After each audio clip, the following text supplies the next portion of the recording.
that was actually like in 4 years, whatever it's been. That is the most mad I've been at you. We watched your parents' dog, which is fine. But he, within like 2 hours of being at the house, pissed on Elias's bedroom floor, threw up on the couch. Or tried to get him outside. So he pissed on the floor and he threw up in the house, wherever it was. I thought it was on the couch, but he threw up. And then he had a Dingleberry hanging off his ass, a little like Hershey Kiss shit that was stuck to his asshole.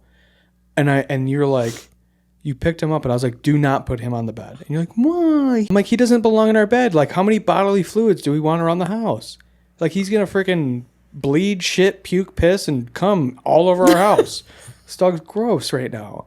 I don't know if he was stressed out or what, but he's just fluids were just going everywhere. And you're like, he's just a little guy. I'll put him up in the bed. I'm like, you're not putting him up in the fucking bed, dude. I didn't. And then you did, though. You came back with a fucking dish rag around him.